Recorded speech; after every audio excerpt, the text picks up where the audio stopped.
and then you put that makeup on, and then it just becomes this dance. It becomes this very physical, emotional creation that they had.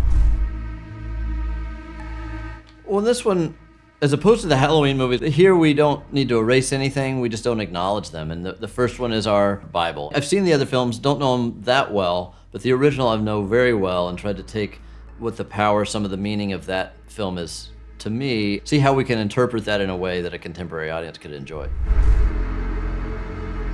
My favorite thing about the movie is how real it felt. And I think David and Leslie Odom Jr. and Ellen and Ann Dowd, I think what they did a terrific job at was replicating the actual real feeling in the first movie, in The Exorcist Believer, because I think that this movie also shares that with the first movie. The original Exorcist is not a film full of jump scares and horror movie tricks. I remember the first time I saw it, when Reagan's getting the spinal tap and you see blood splurting out, it is so subtly, gratuitously real that you realize that you've submitted yourself to the belief in wherever this movie is going to take you, because it's given you such a clinical authenticity. It works so brilliantly because it's so believable.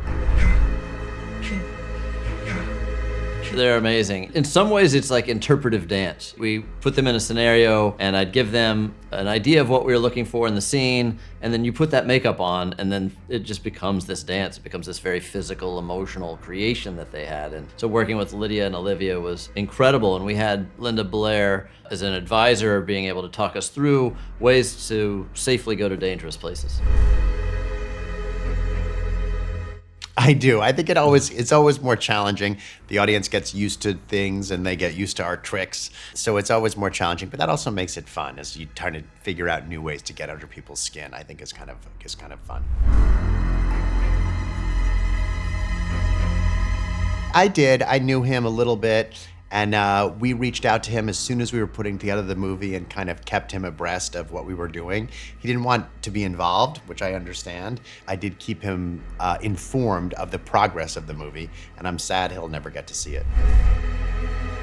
We're going to make 2 more movies. We haven't started on those movies yet, but yeah, the plan is to make all three Exorcist movies. We have a roadmap. It changes and it fluctuates, and it'll probably change based on the reaction to this movie a little bit, but we have kind of a general plan.